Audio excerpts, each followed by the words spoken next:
Chapter 27, A Formula for Victory. Every place that the sole of your foot shall tread upon, that have I given unto you. Joshua 1:3. The majority of people are familiar with the story of Joshua capturing the city of Jericho. What they do not know is that this story is the perfect formula for victory, under any circumstances and against all odds. It is recorded that Joshua was armed only with the knowledge that every place that the sole of his foot should tread upon would be given to him, that he desired to capture or tread upon the city of Jericho, but found the walls separating him from the city impassable. It seemed physically impossible for Joshua to get beyond these massive walls and stand upon the city of Jericho. Yet he was driven by the knowledge of the promise that, regardless of the barriers and obstacles separating him from his desires, if he could but stand upon the city, it would be given to him. The book of Joshua further records that instead of fighting this giant problem of the wall, Joshua employed the services of the harlot Rahab and sent her as a spy into the city. As Rahab entered her house, which stood in the midst of the city, Joshua, who was securely barred by the impassable walls of Jericho, blew on his trumpet 7 times. At the 7th blast, the walls crumbled, and Joshua entered the city victoriously. To the uninitiated, this story is senseless. To the one who sees it as a psychological drama, rather than as a historical record, it is most revealing. If we would follow the example of Joshua, our victory would be similarly simple. Joshua symbolizes to you, the reader, your present state.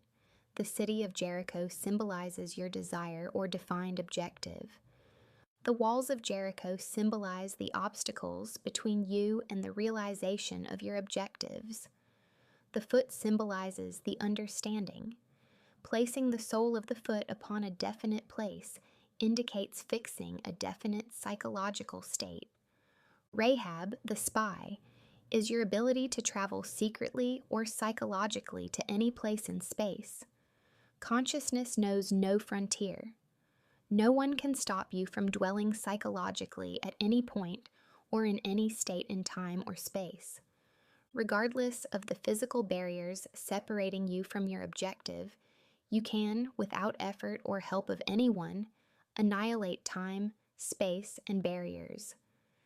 Thus, you can dwell psychologically in the desired state. So, although you may not be able to tread physically upon a state or city, you can always tread psychologically upon any desired state. By treading psychologically, I mean that you can now, this moment, close your eyes, and after visualizing or imagining a place or state other than your present one, actually feel that you are now in such a place or state.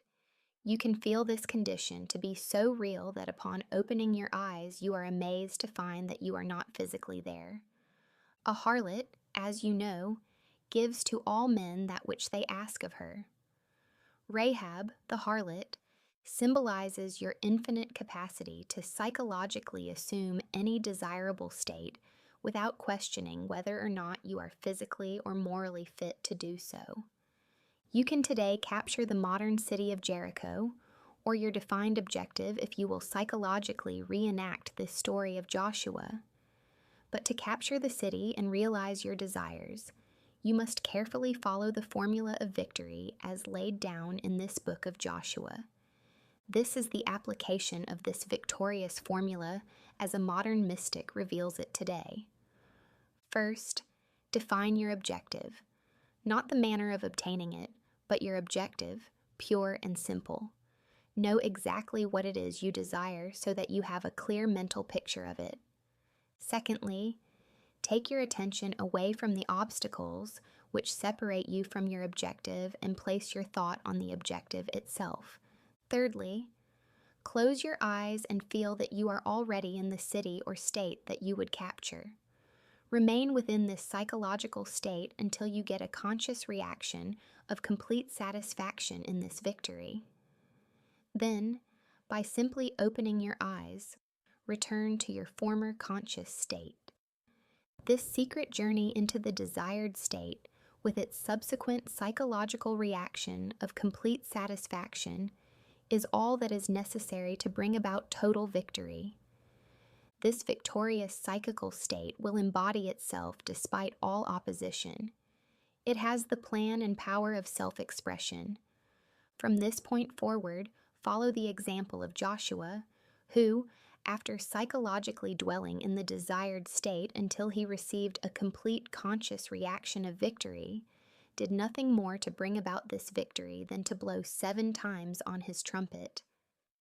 The 7th blast symbolizes the 7th day, a time of stillness or rest, the interval between the subjective and objective states, a period of pregnancy or joyful expectancy. This stillness is not the stillness of the body, but rather the stillness of the mind, a perfect passivity, which is not indolence, but a living stillness, born of trust in this immutable law of consciousness. Those not familiar with this law or formula for victory, in attempting to still their minds, succeed only in acquiring a quiet tension, which is nothing more than compressed anxiety. But you, who know this law, will find that after capturing the psychological state which would be yours if you were already victoriously and actually entrenched in that city, will move forward towards the physical realization of your desires. You will do this without doubt or fear, in a state of mind fixed in the knowledge of a prearranged victory.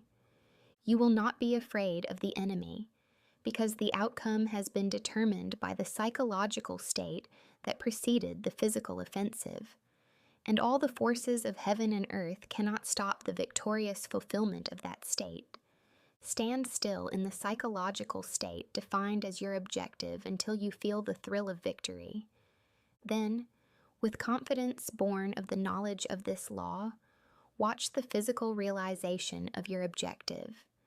Set yourself, stand still, and watch the salvation of the Lord with you.